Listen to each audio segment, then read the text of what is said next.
Futebolaço, eu sou o Dieguinho. Então, rapaziada, tá entrando no ar mais um giro de notícias do meu, do seu, do nosso Clube de Regatas Vasco da Gama. Você que tá chegando aqui pela primeira vez, se inscreve aí no canal, ativa o sininho. Mas pra quê, Dieguinho? Para não perder os próximos vídeos. Segue a gente lá no Instagram, estamos fazendo um trabalho muito bacana por lá. E segue a gente também no Twitter. Dieguinho tem várias informações e opiniões também por lá. Já chega deixando o seu like e o marotaço para dar aquela moral e ajudar na divulgação do vídeo. Bom, rapaziada, temos muitas notícias e informações para trazer para vocês. Tem aqui a análise bem feita de setorista e muitas outras situações. Então não esquece de logo no começo do vídeo deixar o seu like e assistir o vídeo até o final, beleza? Primeiro, vamos falar aí da situação do STJD. O Vasco moveu um recurso e pediu que a situação seja levada ao pleno do STJD, porque o Vasco continua tentando sim impugnar a partida contra o Inter para dar sua cartada final para tentar permanecer na Série A. E eu vou ler para vocês agora a nota oficial do Vasco que ele fez no seu site, dizendo por que levou ao pleno do STJD essa situação. Confere aí. Vasco da Gama recorreu nesta segunda-feira da decisão monocrática do presidente do Pleno do Superior Tribunal de Justiça Desportiva de indeferir o processo do clube pela impugnação da partida jogada contra o Sport Clube Internacional. O recurso do Vasco sustenta que o clube deveria ter o direito de, ao menos, ter seu pedido apreciado pelo Pleno do STJD, visto que os fatos ocorridos no dia 14 de fevereiro fogem à normalidade de uma partida de futebol, com a falha do recurso tecnológico do VAR. O gol do Internacional, validado nesse período da falha do VAR, logo nos minutos iniciais da partida, foi decisivo para a sorte do Vasco na partida, o que trouxe prejuízos esportivos e, em uma última medida, financeiras para o clube. A gravidade das consequências desta falha na arbitragem justifica que o tema seja levado ao pleno, de modo a garantir apreciação ampla do tema e que contribua para a evolução do futebol brasileiro, em relação à sua arbitragem e ao uso dos recursos tecnológicos. Bom, agora que vocês acabaram de ouvir a nota oficial do Vasco, vamos falar do Zeca, lateral direito que o Vasco acabou de contratar. No vídeo anterior já havia informado para vocês que estava tudo certo, faltando apenas ainda o anúncio oficial por parte do Vasco, que poderia ocorrer hoje ainda ou no mais tardar amanhã, quarta-feira. E como eu prometi a vocês, acabou acontecendo. Vou colocar para vocês aí na tela. O Vasco já anunciou o jogador como seu novo reforço. Inclusive, amanhã terá uma coletiva com os nossos 3 novos reforços: Hernando, Zeca e Marquinhos Gabriel. Os 3 jogadores serão apresentados amanhã e a coletiva irá passar na Vasco TV. E para não ficar só nas minhas palavras, falei bastante para vocês do Zeca, vou trazer meu grande amigo Matheus Barbaço para fazer para vocês uma análise da passagem do lateral pelo Bahia. Confere aí. Fala, Matheus Barbaço. Fala, galera do Futebolaço, fala Dieguinho, aqui quem fala é Matheus Barbaço, sou o produtor de conteúdo do canal Sou Mais Bahia e tô passando aqui rapidinho para poder falar um pouco sobre Zeca, lateral esquerdo, direito, meio campista, que passou pelo Bahia na temporada 2020. O Bahia negociou Zeca junto ao Internacional numa troca de empréstimos. Moisés, que era um lateral mais físico, mais forte, acabou indo para o Internacional, e o Bahia, que projetava mudar um pouco a caracterização do time, da equipe, o estilo de jogo, trouxe Zeca justamente para ter um ganho técnico. Afinal de contas, em outras oportunidades, na seleção olímpica, no Santos e etc., Zeca tinha mostrado que tinha uma capacidade que o Bahia buscava para aquela posição, uma capacidade de construção.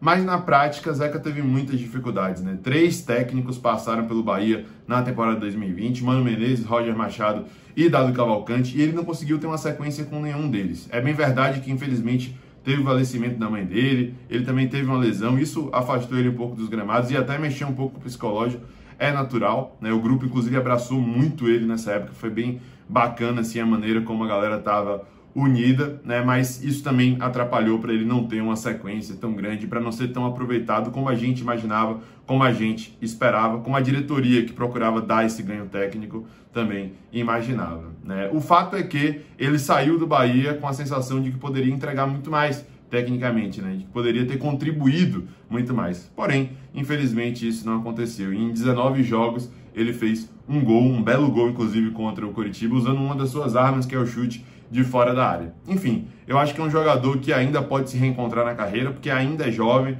já mostrou em outras situações, inclusive em alguns lampejos no Bahia, que tem qualidade para isso. Então eu acredito que também pode sair bem aí vestindo a camisa do Vasco da Gama. Bom, galera, então duas informações curtinhas agora para vocês aqui dos nossos argentinos. Primeiro, Martim Benítez. O nosso companheiro Fábio Torres, do Papo na Colina, entrou em contato com o diretor do Independente, o Jorge Damiani, que está licenciado do cargo, mas trata ainda de algumas situações de que sim, já há um acordo entre São Paulo e Independente. Faltando um acerto entre São Paulo e Vasco, o Vasco quer aí que o São Paulo arque com a dívida que o Vasco tem com o Independente e também a liberação aí do Shailon Meia e também do atacante Paulinho Boia. Devemos ter novidades entre hoje ainda, mais tardar amanhã, talvez devemos ter um anúncio oficial aí do Martim Benítez como jogador do São Paulo e algum desses jogadores do São Paulo vindo pra cá. Outra situação, saiu um zum aí na imprensa de que Germancano teria interesse de ir para o Corinthians. Essa informação não é verdade. A companheira Gabi Morino da Band entrou em contato com o empresário do Germancano, que prontamente negou a situação. O jogador tem contrato com o Vasco até o final do ano,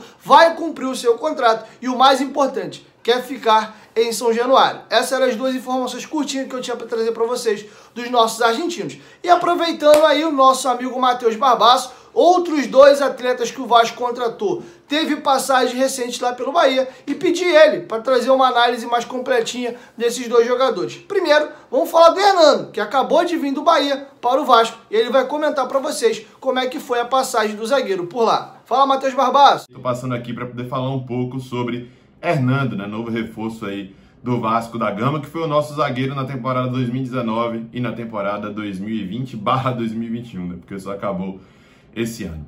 Hernando chegou para o Bahia, para ser bem sincero, para ser um reserva útil, para ser um jogador que pudesse mudar talvez um pouco a caracterização do sistema defensivo do Bahia, tendo em vista que na zaga a gente tinha um zagueiro em que investimos alto, né, cerca de 5,7 milhões de reais, que é Juninho, e um outro que já tem 7 anos de clube, que é Lucas Fonseca. Então o Hernando veio ali pelas beiradas buscando seu espaço e conquistou. Ao longo da temporada 2019 ele conseguiu se sair bem, inclusive em jogos importantes, como no jogo nas oitavas de final da Copa do Brasil. Ele fez o gol que classificou o Bahia para as quartas naquela partida contra o São Paulo, inclusive um belo gol que já mostra um pouco sobre as características dele, que é um zagueiro que gosta de chegar na frente, que é um zagueiro que, diferente do habitual, tem velocidade, tem mobilidade, né? Mas não fez tantos jogos assim na temporada 2019, acho que foram 27, porque até ele conquistar o seu espaço não foi tão rápido assim, né? Foi um processo que demorou um pouco. Porém, ele começou ali em 2020 com um problema, né, na coluna, teve que fazer uma cirurgia de hérnia, e aí após a paralisação do futebol começou a ganhar ritmo jogando no Campeonato Baiano e depois passou a ser utilizado como titular na equipe principal. Deu a sua contribuição, jogou aí praticamente todo o Campeonato Brasileiro, né? Nas partidas que ele fez ele não chegou a levar um cartão amarelo, foram mais de 30 jogos vestindo a camisa do Bahia aí no Brasileiro 2020, e o que eu posso dizer é que é um zagueiro plantado, seguro na dele. Não lembro de nenhuma falha grotesca de Hernando, de nenhuma situação em que ele saiu muito mal, né? Não tem uma estatura tão grande, né? Não é aquele zagueiro que se sobrepõe e tem como destaque a bola aérea defensiva, mas não compromete, né? Um cara que sabe jogar ali, sabe sair para o jogo, apesar de ser meio durão, sabe também manejar a bola. Pode ser improvisado na lateral, inclusive no jogo contra o Vasco, ano passado, no primeiro turno do Brasileiro, ele acabou dando uma ótima assistência para Gilberto, jogando improvisado na direita, buscou a linha de fundo, tocou para trás. Então, assim, é um zagueiro que eu acho que para um contexto de Série B, principalmente, é muito bom, né? É um zagueiro que pode contribuir bastante.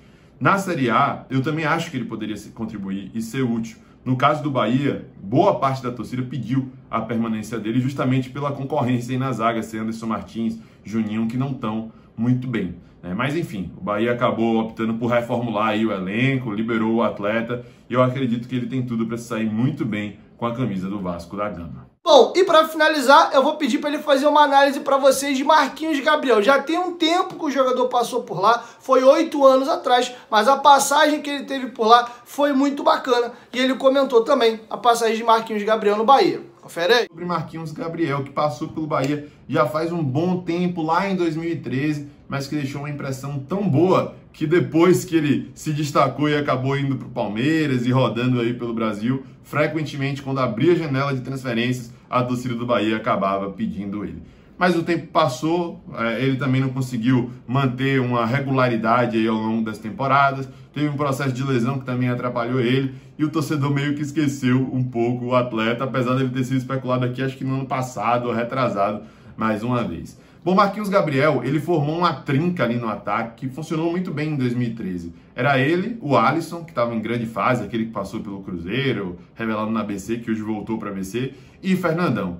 Fernandão foi o artilheiro do Bahia naquele brasileiro, fez muitos gols. Marquinhos Gabriel, em 44 jogos, fez apenas 4 gols, porém contribuiu de diversas outras formas. Ele no Bahia, naquela época, tinha mais intensidade, mais explosão, era um pouco mais leve e tinha como característica principal a habilidade, a capacidade de quebrar linhas com seus dribles. Inclusive tem um lance no jogo contra o Grêmio, procurem depois essa partida aí de 2013, que ele consegue dar 2 tabacas ou 3 tabacas seguidas assim nos jogadores do Grêmio em um curto espaço e se sai muito bem. É um jogador que naquela época contribuía bastante nessa jogada de velocidade. Era uma espécie de construtor pelo lado do campo. Não dava para chamar ele de ponta, nem considerar ele um extremo. Ele era mais um meio-campista que atuava um pouco mais aberto. E foi um cara que, como eu disse, naquela época deixou muitas saudades. Enfim, eu acredito assim que hoje ele não tem mais a intensidade daquela época, é fato. Mas o cara que sabe geralmente não esquece, né? Então eu acho que ele ainda pode render com a camisa do Vasco da Gama e desejo todo sucesso para ele, que é identificado também